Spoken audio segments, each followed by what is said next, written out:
আগামী 15 জুলাই যুক্তরাষ্ট্রের মায়ামির hard rock স্টেডিয়ামে হবে কোপা আমেরিকার এবারের ফাইনাল।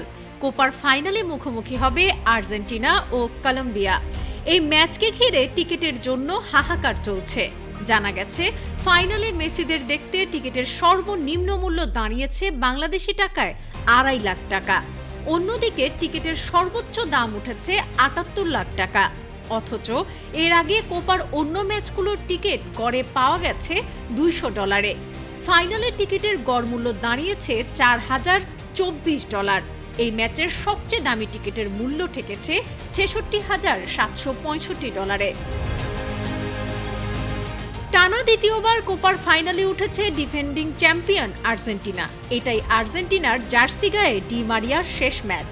গুঞ্জন উঠেছে জাতীয় দলের জার্সি গায়ে লিওনেল মেসিরও এটি শেষ ম্যাচ হতে পারে। ফাইনালে আর্জেন্টিনার প্রতিপক্ষ 28 ম্যাচ অপরাজিত থাকা কলম্বিয়া।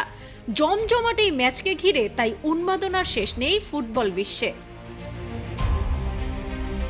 ফ্লোরিডায় বৈধ আর্জেন্টিনার অভিবাসী আছে লাখখানেক, যা অবৈধ মিলে প্রায় 2 লাখ।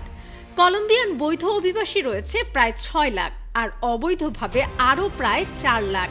আবার এই কলম্বিয়ানদের প্রায় 4 লাখের বাস মায়ামির আশেপাশে। 23 বছর পর কোপার ফাইনালে ওঠা এই ম্যাচ নিয়ে কলম্বিয়ানদের উন্মাদনাটাই তাই অন্য মাত্রার। যেভাবেই হোক মাঠে বসে দলকে সমর্থন দিতে একটা টিকিট চাই। এই ম্যাচে রেফারি হিসেবে থাকবেন 44 বছর বয়সী ব্রাজিলিয়ান রাফায়েল ক্লস ছাড়াও ফাইনাল পরিচালনার জন্য ব্রাজিলের আরও 4 জন রেফারিকে দায়িত্ব দেওয়া হয়েছে মাঠে।